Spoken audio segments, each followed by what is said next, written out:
lot of them Have you out ever here. noticed that a lot of our questions are relating to how to get our avatars to Public look image. muscly and give them better Yeah. drafts? Yes. Like, yeah, Yes. there's a fairly consistent theme going on here. Yeah, I think we're at that point. I'm at that point in my life, right, where you have your last grasp at vanity. Well, here we go. This is all about making the watts. I love it. This is going to be Troyer that we've got here, the Velocity Vixen team. A ton of respect for this squad. I love what they do. They certainly, and Alicia Stats now out of Seattle here, is always going to be a rider to watch on the Revo team. She's got one teammate, but boy, what a potent combo they are. Anna Rogers is the other rider, the American and the Canadian on that Revo Scores team. So they're both right up on the front right now. They Tor, are. Anna Connolly, Rogers, Miller, Gill, Whitaker, all in line. But here we go. It stopped being fun about 30 seconds ago for half the field here. Yeah, this is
In this case, QO. Josh Lipka and Christina Grossman were two good examples from the Americas East that we saw. Riders that are, traditionally considered to be sprinter-ish types, but in modern racing, Kate, and I think that you really saw this start during your career, where the term, he's a sprinter, she's a sprinter, that almost doesn't exist anymore. Yes, there are riders who are sprint specialists, but you have to be such a well-rounded rider to make it to the finish line at the World Tour level. I mean, let's not forget, guys like that. You look at the best sprinters in the world. Look how much climbing they do to get to the Champs-Élysées in the Tour de France, right? I mean, it's a little unfair to think of them as it's not like they're good old Freddie Martins from the 60s, a Belgian sprinter that couldn't get over an freeway overpass. That's for sure. That is a very good point you make. Thanks, Kate. Back in with this front group. They're hanging together here. Do you think that maybe these ladies realize that we've got a long day, again, the longest day all season out here? Maybe not a bad idea to ride. Nobody wants to be out here suffering alone for 30K, do they? No. Well, for the most part, we've seen because they've got segment time. So at the top of this segment, we have first over the line, and we also have the fastest through the segment. And overwhelmingly, it's been that fastest segment has happened on the first lap. So that's been quite interesting to watch all of the groups go out quite hard and race it pretty hard from the beginning. In saying that, when you know your competitors really well, there's a little bit more cat and mouse involved, and that's what we have seen of this bunch evolve into over this first 6 weeks of this season too, is that they're all getting to know each other pretty well by now, and there's a little bit more of a wait and see kind of game that goes on as opposed to those bigger bunches where they've just got to slim it down and just got to get rid of some riders. They're riding up here at a decent pace, but there still is a fair bit of control. Alicia Starts is setting the pace without accelerating too much, just a fairly consistent slog up here, and she's doing a really great job of that. They do have a number of options. Any of this front bunch, if they were to attack off the front, they would have definitely a chance of staying away if they timed it well. Let's talk about power-ups for a second, Dave, because we've got the Ghost this week, which is a bit of a different power-up. And if you use that, it makes you invisible, so your competitors can't see you when you go. Now, we in commentary can see when somebody drops a Ghost power-up, but their competitors can't. So if used at the right time, that one can be pretty interesting. It is. I haven't seen anyone use that with a stunning effect yet, but I'm just waiting for that moment. That's going to be gameplay here at the very highest level. We do have the other standard power-ups that you've gotten used to out here in play as well, but it looks like we're going to get through this climb. Well, I did want to go back to what you were talking about, Kate, because in the community racing, we have some facets that we add in that you don't see in Premier that I like a lot, including that fastest time segment. Now, I don't know how it worked out for you. You've been with a couple of different races out there today, but it's been the hot lap has been the first lap in most cases, which you never really know, to tell you the truth. A lot of times it depends on the way the race is playing out. In the men's race that we watched from America's East, the third lap was far from the quickest because everybody had already moved into the finale mode. They were racing for the finish, no longer really looking at the last bracket of bonus points that they could collect. So this time we've got really both things at play, because I'm going to expect our fastest lap from these women is being made right now. There are a lot of points on offer for that fastest through segment. Overwhelmingly, you're right. That didn't happen. The fastest time happened on the first lap and not by the back end when things had been sorted out a little bit. But in saying that, Rachel Elliott in EMEA pulled off a massive ride and a massive win, and each lap she got faster. But that was it was a solo win, correct? That's going to be. It was incredibly impressive. So Hayley Gill goes over the line there and takes that one. She will finish just ahead of Alicia Stats. Whittaker coming over in third. There are gaps opening up. This could be quite a lonely ride if they don't regroup, and early on as well. The 5, Dave, it's looking like Anna Rogers might sweep up from the back, and they may be a small bunch of 5 with a really interesting dynamic. I'm going to agree with you on this one. Rogers might be the last rider to catch the winning train out of the station, and if you're not on the Pacific Northwest 805, I guess it's 705. I don't know if you're winning a bike race here today, because that's split. So this is Anna Rogers. Actually, it's going to come back together. 3 more riders look like they're going to be able to rejoin, make it more like 5 riders. So I'm going to anticipate we've got just under 10 riders in our front group about a minute from now, Kate. But you're right. That was touch and go right there for a moment. We'll see if we can get some of those splits, Dave, because it'll be interesting to see what time they did go through that segment on. That'll give us a bit of an indicator of how within their limits we are, because we can compare and contrast that with some of the other grades. We know the class that is amongst this group, and so we can kind of have a bit of a guess at how fast they may be able to go overall. And ask and ye shall receive. So it looks like that 734.3 is going to be the quickest, and that's Hayley Gill right there for the Velocity Vixen. Alicia Stats at a 736 flat. So Hayley Gill and Fuego now. We're actually looking at the Velocity Vixen rider right here. Alicia Stats in the dark blue jersey. This is the front group right now. Jessie Whittaker, the other rider there. Velocity Vixen are in good shape. They'd like to stop the vote right now. Stop the race. Right? It's not amazing for Whittaker to be outnumbered by Stats and Gill. That's quite a combination to be riding with, but a very good breakaway to be part of, actually. Hayley Gill has been a bit of a sensation this season.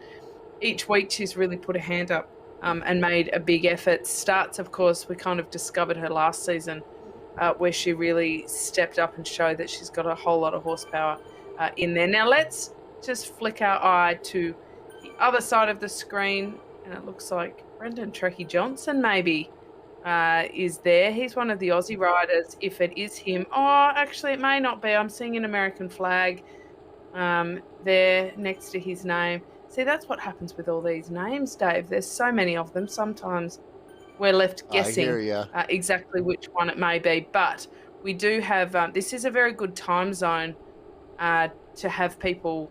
A lot of the Aussies are joining this as well. Oh, and the ghost There's is a being ghost. used. Yep. But you're right, there was no real effect there. That was kind of just a Well, dropping the you know, ghost they're and yeah, they're hoping for a new dumping. one. They're dumping the ghost power up is probably the least useful of the lot.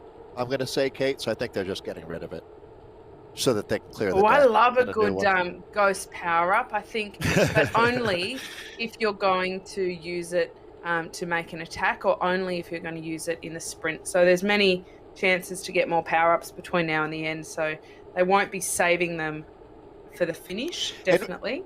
with Yeah, this much it's probably too climbing, early to attack with a ghost. yeah, I'd say that. I mean, especially right now, tactically, if you're using a ghost, you're not going to have a race-winning move here on lap number 1.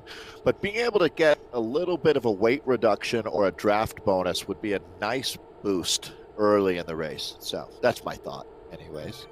Yeah, definitely. And I think that the weight reduction one can be really handy just sitting in a pack. If, for example, going up the climb, you need to take a drink. I It's was really just good. thinking It the kind same of thing. gives you Yep.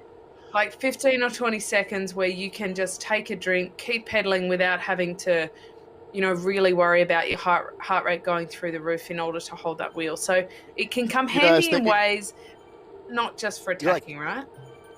yeah, exactly, Kate. Like if you drop your towel, right, and you know that you don't want to take the Yes. pressure off the pedals, but it's going to take you 2 seconds to reach down and get that towel, right?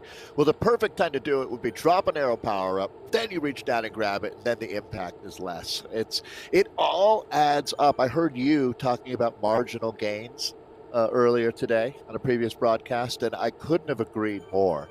And that's really the one thing that we call it Zwift efficiency. And the riders that are able to figure out where you can save a watt here or there, it makes a massive difference. So you can see this is the front group here for the B women that we're looking at. Love cryogen. This program has been absolutely crushing it out here lately. And this is going to be Hutter and Pup that we're looking at. Let's see who they've got with them here. Looks like Mays from Pendello in the red and white. Morgan Aldridge is a name that we see pop up a lot too. So this is a pretty solid chase group that we're looking at. If we look top right of screen and we can see those green dots, it can get very confusing because on the volcano they go round and round and you can get a bit twisted in that.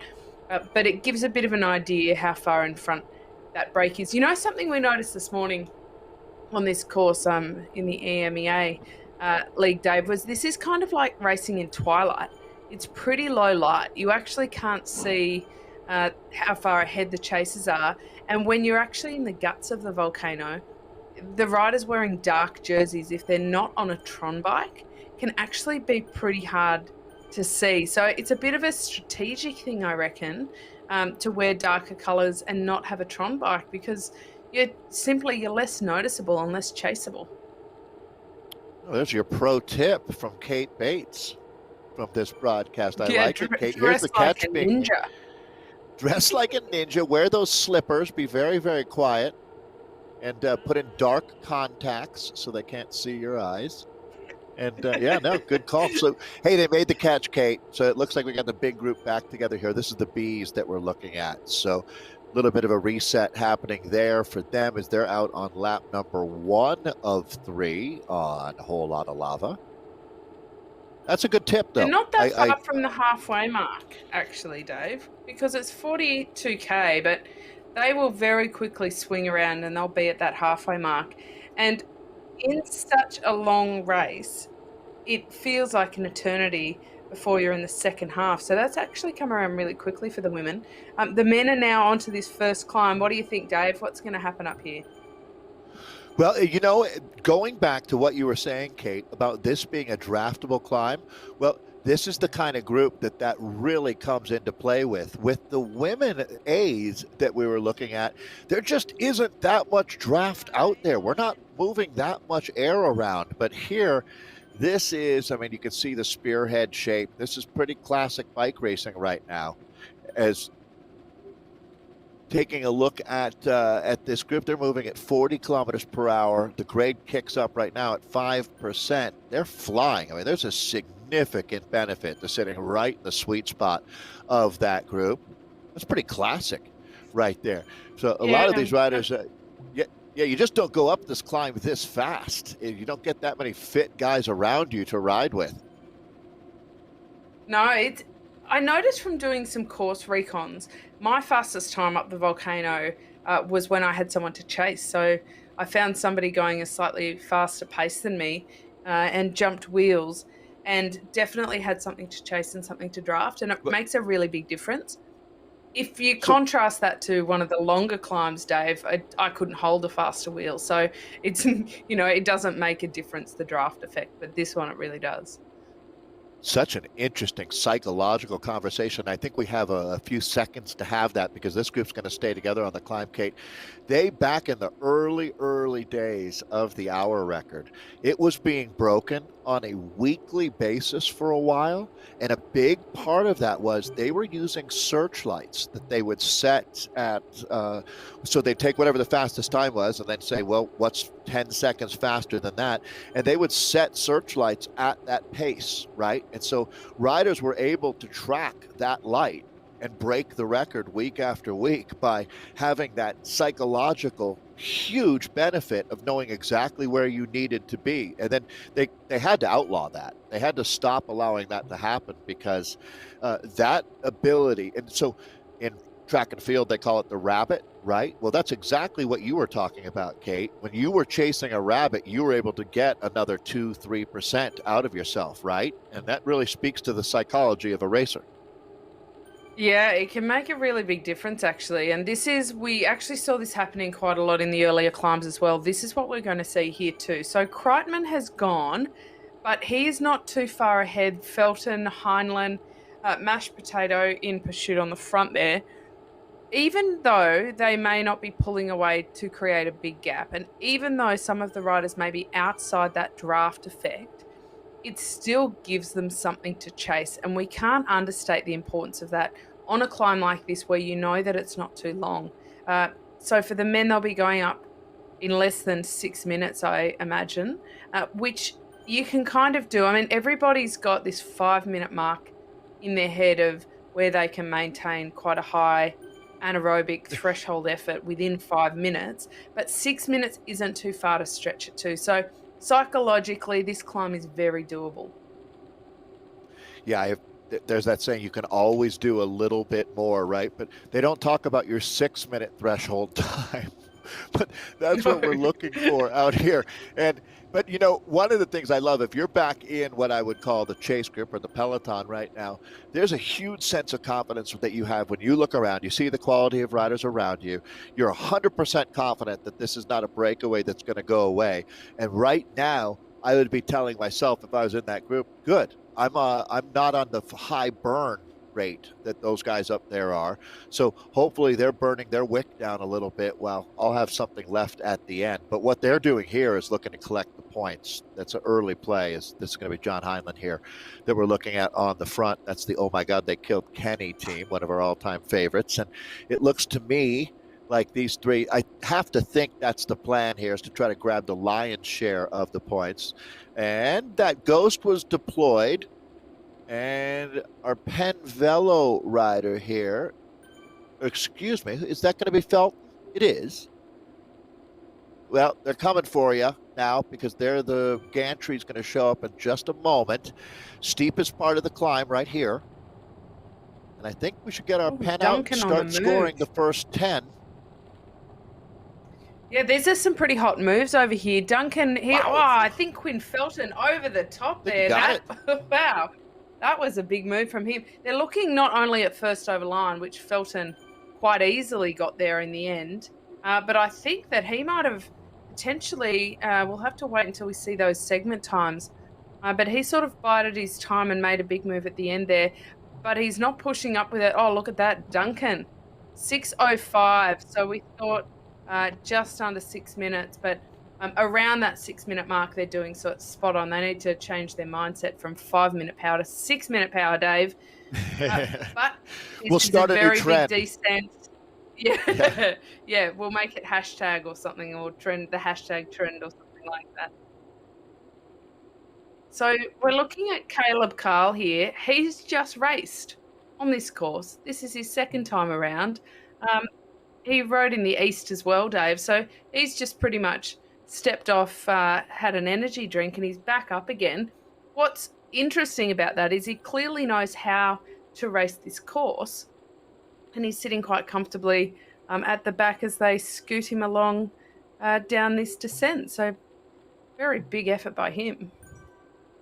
I don't know that I've ever heard, Kate, of a rider doing back-to-back races. This is really, really impressive. And I mean, there's warming up and there's warming up, Caleb. Good grief. I mean, yeah, I good heard grief. a I lot think of that's riders. perfectly articulated. I heard a lot of riders, Kate, talking about their experience on Whole Lotta Lava and saying that was extra. That was quite a day on the bike. And Caleb Carl is doubling down. Super impressive. That certainly gets a gold star. It's one of our rides of the day. That's for sure. As let's go back, I guess we're going split screen here, and I think that's the women's Bs that we've got. Some real action going on over there as well, as the guys are now on the descent for the first time. They're out on lap 1, so they won't be that far off from starting lap number 2, where the women are already out on lap number 2 here, Kate. They're hitting hard. Yeah, isn't this interesting how strung out they are without having anybody necessarily massively push the effort off the front? I think with the women, what we've seen is around the 280 watt mark is when they're really pushing the pace. That seems to be a bit of a general guideline to run your eye over it. There's so much data, Dave, isn't there? My goodness, we could get caught up in the numbers all day. We've got the heart rate, which is always pretty good litmus test and indicator of how they're feeling. Of course, cadence, when that drops below 80, generally that's a bit of an indicator they're carrying some fatigue and also that power. So let's run our eyes over these segment points. Hayley Gill, fastest through segment and first over the line to have that 30-point advantage over Alicia Stats in second. Velo Vixens, ATP and Joy Connolly sitting in third. Jessie Whitaker sitting there in fourth, and down it goes. But that's a pretty good move by Hayley Gill. Just quietly, Dave, I reckon she can go faster up that climb. Will she have the energy? I mean, will she have the interest to? I think she probably has the energy, but will that fall within their team tactics for her to light it up a little bit? Well, we'll have to wait and see, but I do think that she can probably climb a bit quicker up here, given her pedigree. Yeah, it's interesting. I love that wrinkle that we add into that with the fastest timed segment out there. But, you know, Kate, you're 100% right. When you look, you can go to Zwift Power and find the race and look at the numbers. But all those numbers really do is tell you what neighborhood you're in. But they're not telling you exactly which house you're looking at, if you know what I mean. And you certainly can't just look at the numbers and say, well, there's your winner today. It never works out that way, to tell you the truth. So much comes down to where the rider is at right now with motivation and fitness, where their head is at, psychologically and physiologically. All of those things come into play, as well as the dynamics of the race itself and the team element too. So that's what I love about racing. If it was so easy, I guess that anybody who bets on horses or dog racing or whatever it might be would say that, that's why it's so complicated, is every race has its own story. Cabot here, the Vixen riders, had a really good ride today as well. Fighting right now here through a tough sector. But a day like today, with more than 20 minutes of full-on climbing, you're going to go through a bad 30-second stretch. Everybody does out there. You just have to fight through it, just like she did right there. Very, very impressive job. That's Morgan Cabot, the Canadian, on the Velocity Vixens. And that was impressive. Yeah, I think if you only have about 30-second streak, you're actually doing really well. I mean, they're looking Yeah, it at, was you're right, on just the low side. shy of 20 minutes of climbing. Yeah, yeah. Some people a lot more. Whitaker making the move here, significantly higher power, making that attack up around the 7 watts per kilo mark than Stutz and Miller. Connolly are holding behind. A 3-second gap has started to open up. Unless this hits 10 or 15 seconds, Dave, I won't be too concerned about what this may do to the race. But it is a reduced bunch, and they don't have a lot of riders left there really to chase. Jesse Whitaker here. It's certainly a good sign, though, when you're able to open up a gap like this for the Vixen rider. Alicia Stats is so impressive. One of the riders that we've really identified through last season, as you said, Kate, into this year. She's an established heavy hitter out there now. That's a larger gap than it looks right now. 5 seconds back from Whitaker. That is it. This should 5 seconds going over the top here will seem like quite a distance. Definitely, they've got a little bit. It is almost a bit deceiving, all these twists. Look at this. Around, but here's the deep part. Whoa, Alicia on the move. She's bridged Holy across cow. and just kept going. This could be really dangerous if she keeps this going.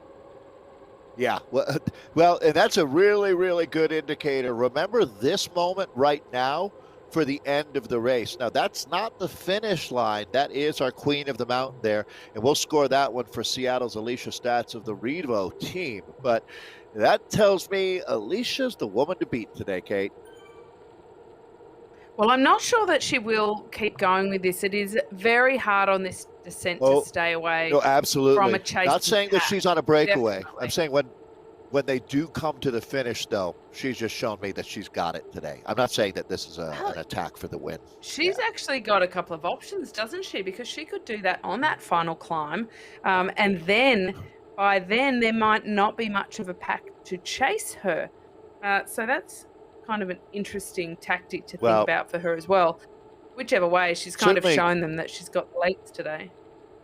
Yeah, certainly keep that one in your back pocket, because it looks to me like the next time they hit that climb, I'm going to estimate that she's in a group of 6 riders. Maybe actually this group, right? Actually, this is it right here. Lock it down, close the back door, put a padlock on it, as this will be your vanguard, the front group. Connolly is going to have the fight of her life to rejoin right now. That looks like a small gap, but it's not, believe me. Closing that down, because every second right now, they've gone into super tuck mode. They're going to start relaying each other. I think we've all been there before, as you can feel it. It's like sand going through your fingers, right? It is so hard to close down this gap right now, because they're rolling like a freight train. And you're just one little old engine doing everything you can. You're full of the great analogies today, Dave. You're on fire. The the super tuck is being deployed, which is a good way for them to rest their legs a little bit. They've got to be careful that when they jump back up, their legs are still have a bit of blood in them and feeling okay. Sometimes I think when you jump into the super tuck, when you start pedaling again, it's a bit of a rude shock. I think in a group of 5, they're in fairly safe hands in terms of any breakaway threat. I think from now on, it is just a case of motoring through to that final KOM. They're well past the halfway mark, so only 17 odd kilometres left to race. 25 and a half kilometres finished already. That's gone pretty quickly. I think even for the riders, they might disagree on that, Dave. What do you reckon? We're here nice and comfortable in the commentary box saying, oh, that looks to have gone pretty easily so far. I thought the same thing, Kate, to be honest, where this might be the most deceptive race to watch. I think if someone didn't tell you what the vertical gain was, and I'll tell you, it's 511 meters today. And you can see they've done 328 at this point. That is a lot of climbing. 328 meters in 40 minutes? Wow. And this isn't even considered, this isn't something like Innsbruck after party or something like that. Yet the number of kilometers is pretty close. I think Innsbruck after party, that was a KOM after party, that was something like 600 meters of climbing that day. So, and the distance at 40, just under 42 kilometers out here. But this is your winning group now, so we can start taking some inventory here. Haley Gill would certainly like to have a conversation with me, I'm sure, talking about Alicia Stats, where Haley Gill very well could win this race as well today. Don't want to forget about her or sell her short, that's for sure. And Haley Gill's been on the up and up, hasn't she? Absolutely. Yeah, that's another rider that I look forward to seeing. You know, the Haley Gills and the Alicia Stats, Anna Rogers as well. These are riders that would find a nice home in the Premier League. She's a very well-rounded rider too, Haley Gill. She's actually what we would kind of almost say relatively new to Zwift. She's a level 31 Zwifter, so that's still a lot of hours in the saddle, but a lot of these athletes are up around the 40, 50 level mark.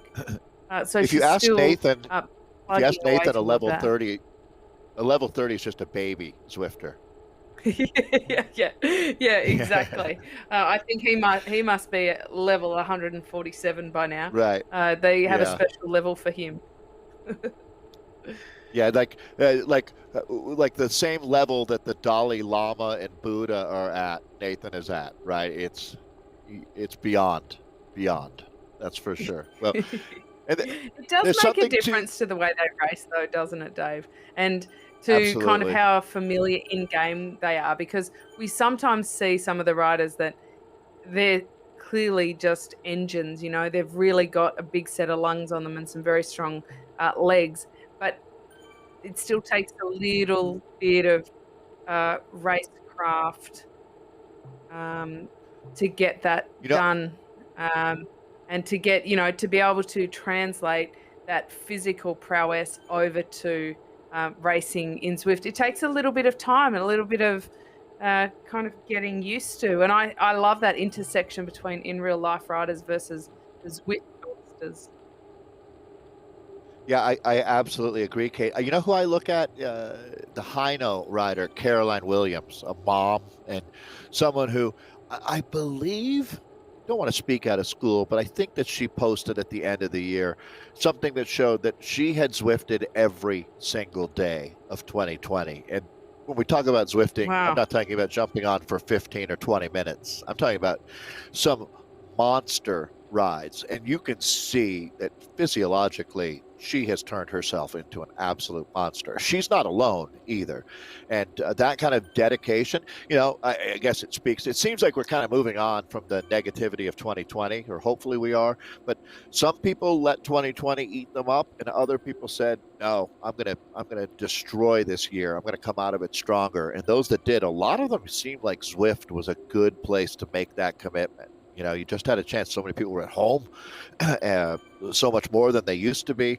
So I hope you were able to make the most of it out there. But these women certainly have. These are some fit monsters that we've got on our screen right now. Broomham here, another one of the Revo riders. But you can see Haley Gill. Go back and look at we're starting to combine the points now that she has earned along the way. She's already picked up 38 just by herself, but Alicia Stats, 34. Joy Connolly from ATP Racing sitting on 27. Jesse Whitaker, 21. 18 points for Anna Rogers. Morgan Cabot, 14. 11 for Broomham. Jasmine Miller of ATP sitting on 11. Deirdre Douglas of the Vixens on 4 points. And Pamela Troyer's picked up 3 along the way. So that's your top 10 points earners up to this point here for our women's A's. They're coming up on 30 kilometers into a 42-kilometer race here. 3 laps around Whole Lotta Lava. Dave Toll with Kate Bates. And Kate, we're moving into the finale now.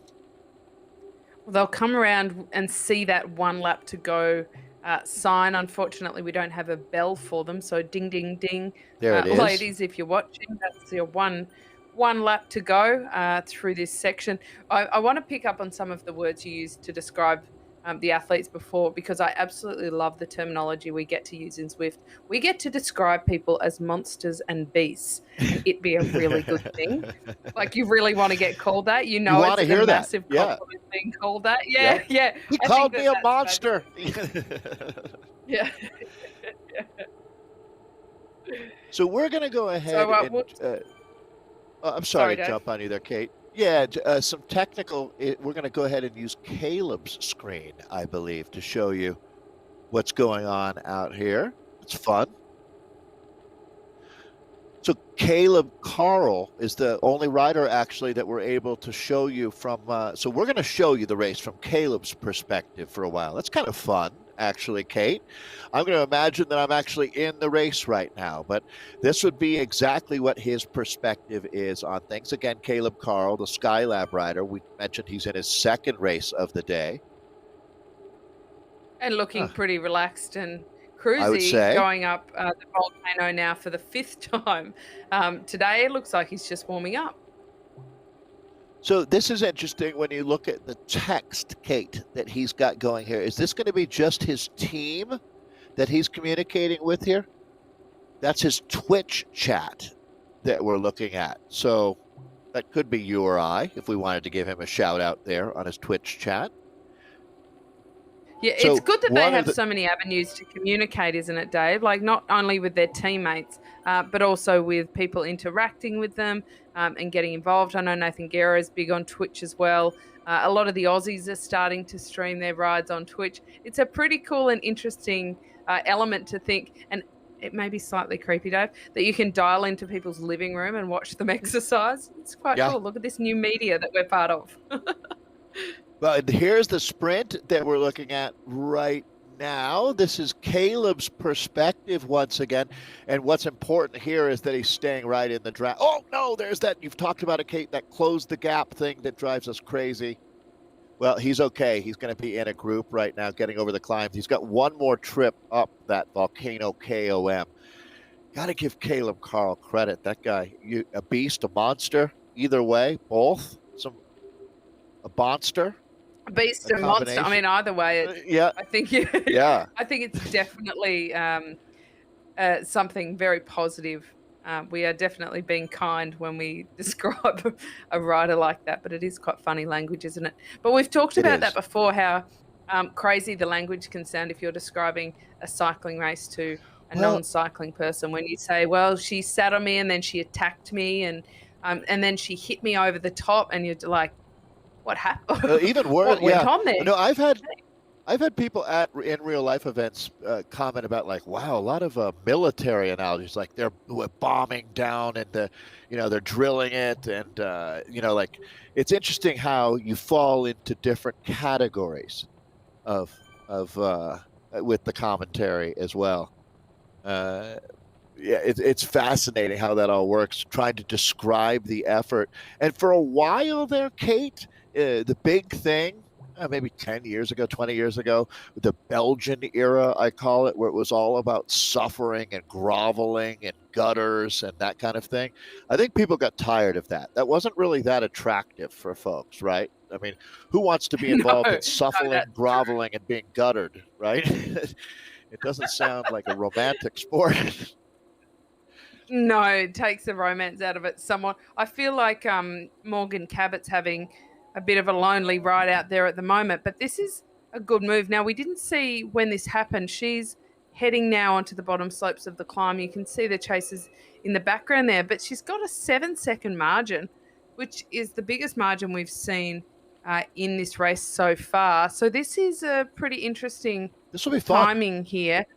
Yeah, we saw Alicia Stutz close a 3-second gap in about 100 meters, but I'm not sure that that's what's going to happen here. I think that whole bunch might chase pretty hard to bring this back. Yeah, okay. Well, this is a really good look at the dynamics of racing. We saw in one of the B or C categories from America's East a young man that had a 9-second advantage with about 2K to go. And it's just right on the line when you look at the motivated group of 20 that's chasing and the dynamics, the physics of how this all works. And same thing here. It takes an incredible effort to build up a 7-second advantage, but that 7-second advantage has come down to 5.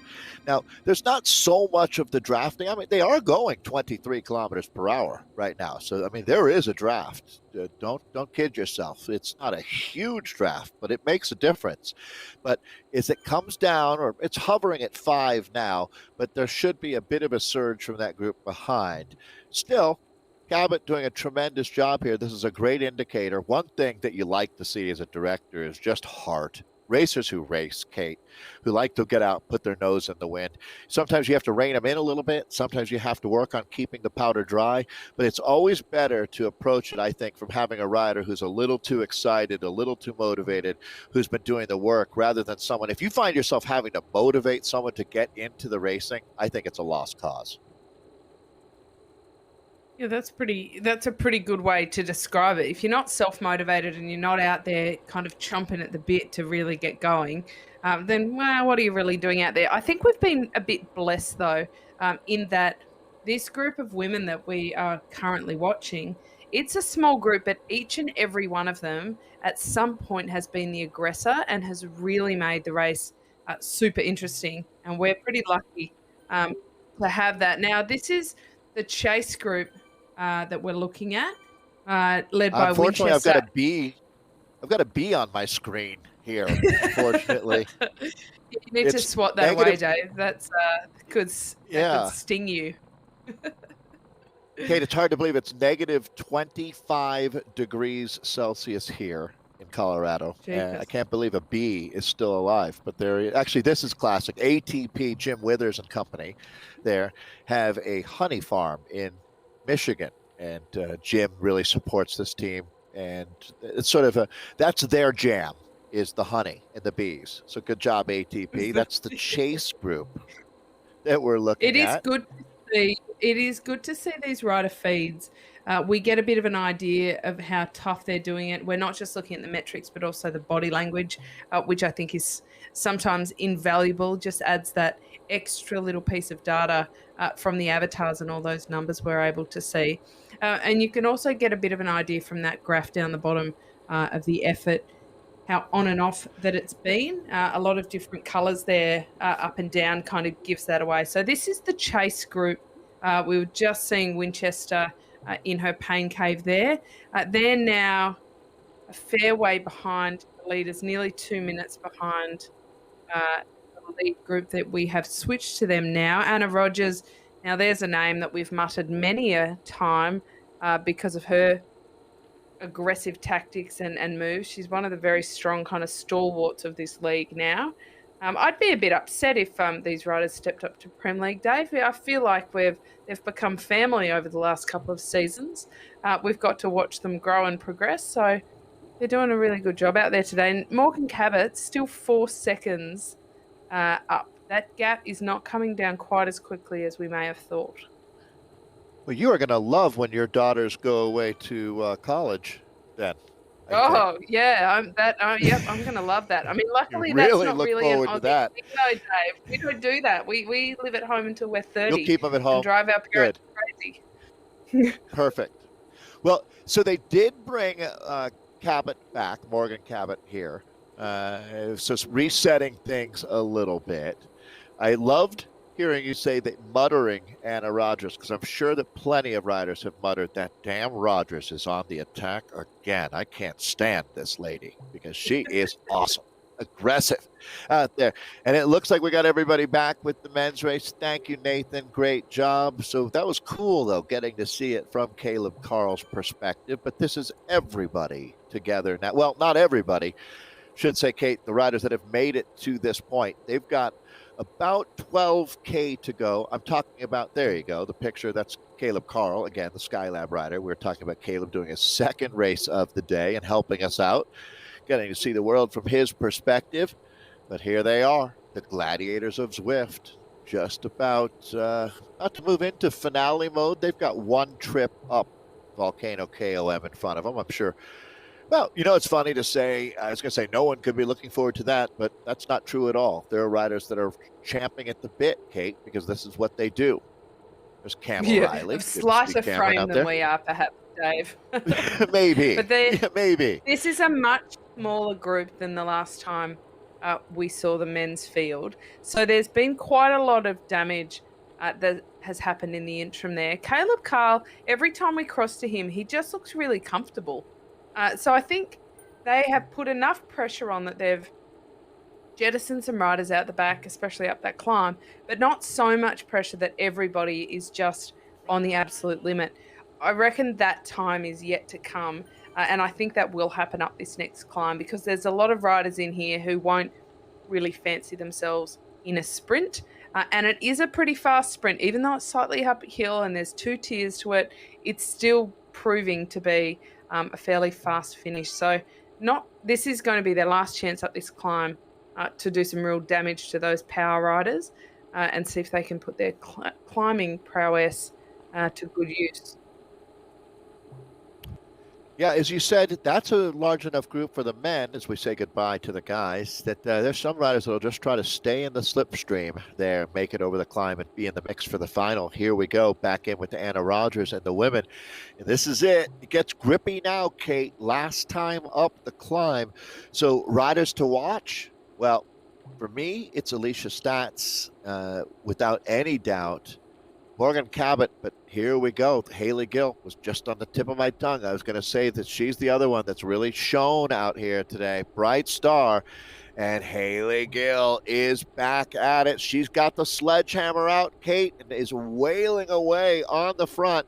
So this is it. This should blow that group up now. I don't know what we've got ahead of us, but it's not going to be pretty. So score another bonus sprint for Haley Gill. Alicia Stats, then Jesse Whitaker coming through, Anna Rogers right after that, but it is full gas from here on in. They are down to, let's call it, just over 5K until this one is done and dusted back in the volcano. Well, that was a late move by Gill. Look at that. I'm putting Haley Gill and turning her into Hill, which is quite appropriate given the slopes that they're on. That might be her email. Yeah. Yeah, a fairly kind of late and fast move. She opened up a very big gap very quickly without having to do too much. That gap really opened up. Now, they have all come back together, but it's definitely clear that between starts with her attack on the last lap, between Gill with her jump across to the KOM in that lap, that these two could have a real 1-2 punch coming into that 2-tier sprint. I reckon that would be a very good tactic for them and a pretty efficient one too. Yeah, this is a complicated finale. It really is. And this is a hard group to win out of here. We're going to learn a lot here watching this group come to the line today.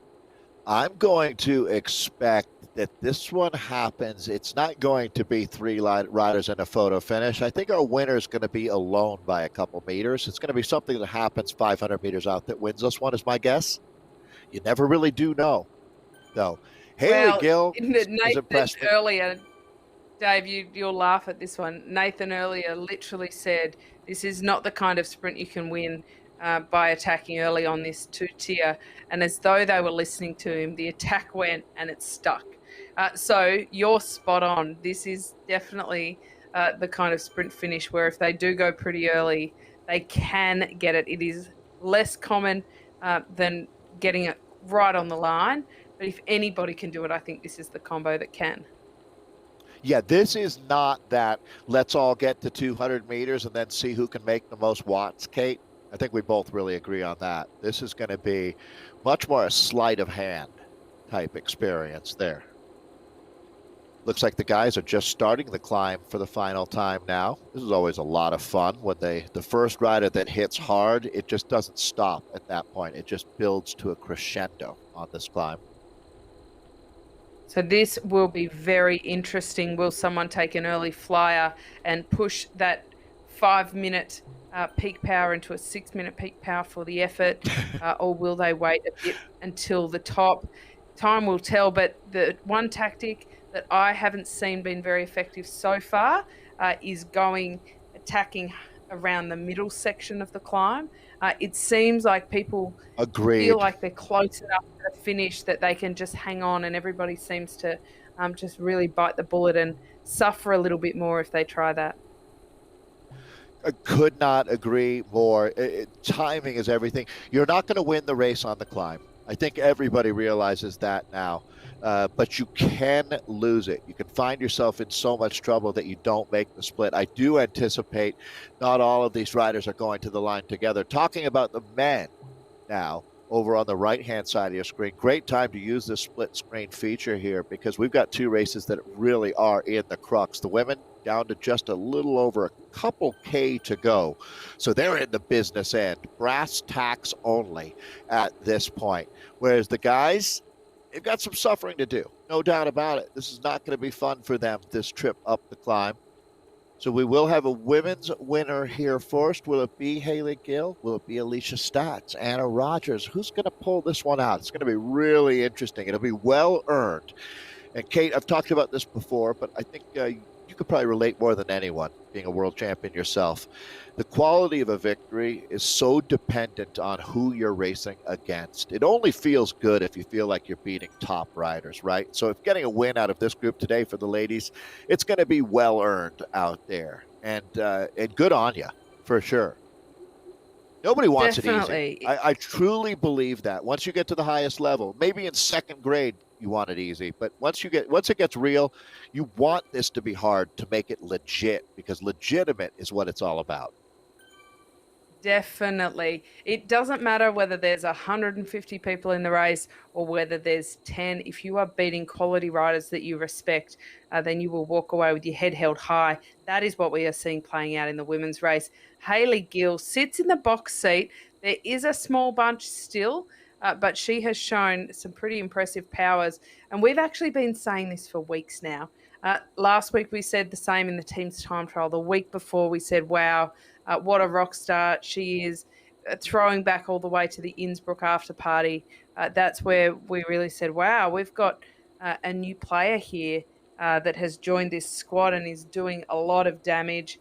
We will keep watching her for sure. A little bit of action playing out over in the fellas going up this climb, but no big heart attacks yet at all. And this is that flat section in the middle before it does kick up toward the end. This allows everybody a bit of a chance to recover, and as we're seeing, a bit of a chance to regroup.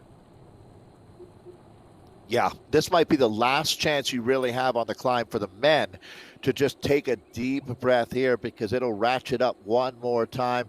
And I'm going to move over to the ladies, as the guys are still Grupo Compacto here all together, as this now is going to, thank you, Nathan. This is going to be good. All right, we are locked and loaded. This is not a drill. Big time bike racing back on Watopia. A whole lot of lava has come down to this. Just a few hundred meters from now is the finish line, and it looks to me like Rogers goes. That is it. Rogers has hit out with authority. She's going to throw the power up. It is going to be an aero power up. Let's see. They're not going to play around with her. Haley Gill's going to try to close this one down. Alicia Stats sitting on the wheel there. That's going to be Joy Connolly moving up. Okay, they're nailing it back. So it looks like Rogers is going to come back into the group. We're now just a couple hundred meters from the line. Oh, I'm going to throw it back to you as Whitaker goes now, Kate. It's been a late charge from Whitaker. Haley Gill hot on her heels, though. Anna Rogers has been pushed back a bit. That was a brave early move from her. Bit too early to hold on. But Ellen Broomham, she may just get this. She is flying around the outside. She's overtaken. Here comes Haley. Haley Gill has dropped the power up. Here she comes. Oh. She didn't get there, Dave. She didn't get there. Helen Broomham, what a finish. Helen, you're my hero. That was awesome. Holy cow, Revo rider Helen Broomham. Wow.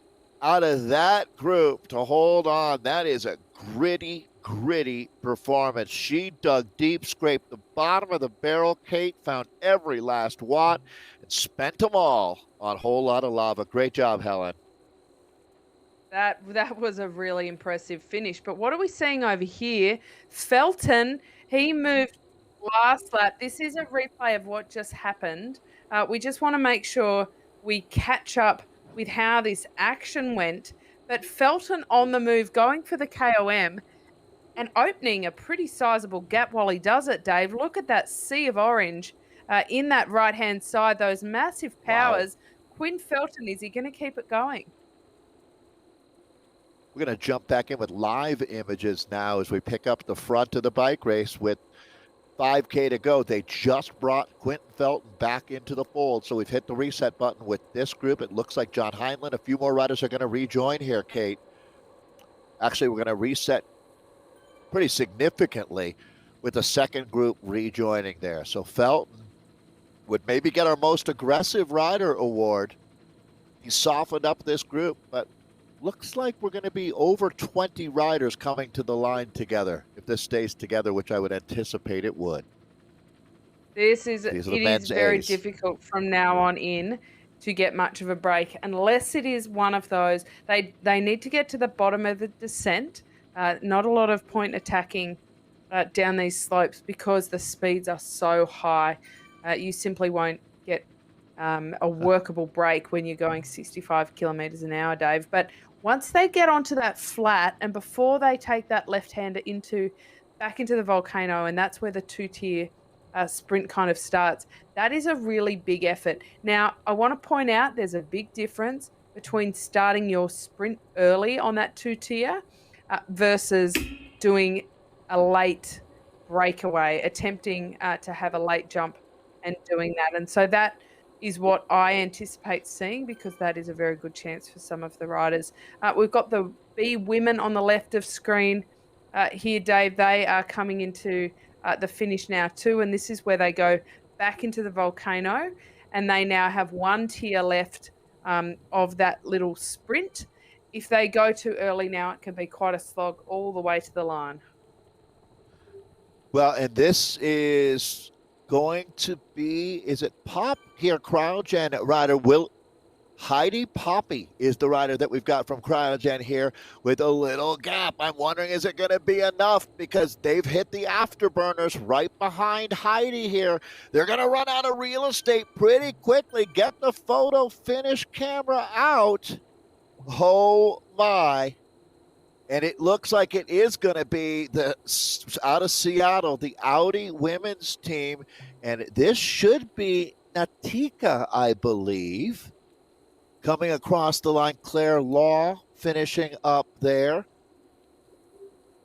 That's awesome. You've got to be careful not to go too early, isn't it? It's really getting them. It's really that late push to the finish where they're getting a bit of momentum over those little lumps and rolling back in to come over the top and take that victory. It almost seems a little bit of a stolen one when it happens in that favor. So Natika, so I think I'm correct here, is the rider that just won, is also the director of the Seattle-based Audi women's team. She was telling me that Claire Law just virtually Everested on Saturday. She did it in under 13 hours out there. Yeah. Think about that, right? 8,840 meters, I believe it is, to Everest in under 13 hours. So they are doing a great job out there talking about that Audi women's team.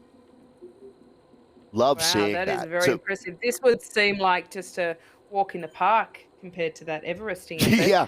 But good on her for actually wanting to ever get back on her bike again. I agree. That could be a swan song performance, but not for these athletes. All right, well, here we go. Back in. You know who I just noticed is in this group? This will make you smile, Kate. Speaking of Zwift community, Brian Kellison, the man we were speaking about last week. Remember Brian? Yep. So nice to see Brian hanging in here with he's got a great Twitch feed, doesn't he? Doesn't he, Dave? He really gives back to the whole community with the amount of engagement he puts out. He would be grimacing at this point because this is the business end of the race. Once they turn left here and head back into that volcano, that is the first little kicker up. Then they get into that hot lava, and it is another kicker up. Is somebody brave enough to make an early move? Boy, remembering Caleb Carl is in this group, can you imagine? So he's now into 1,000 meters of climbing in the last couple hours. This guy is a machine. Machina, as they say. Yeah. If he is, there's Caleb right there, the Skylab rider on the back of the group. If he wins this one, I have to say that that's the ride of the week. That would be a very impressive. Nobody's been brave enough, I'll note, to take that early flyer. So now we are waiting for a sprint.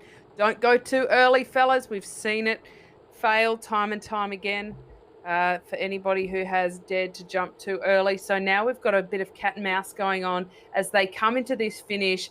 All of a sudden, we are going to see all of those numbers turn orange, Dave.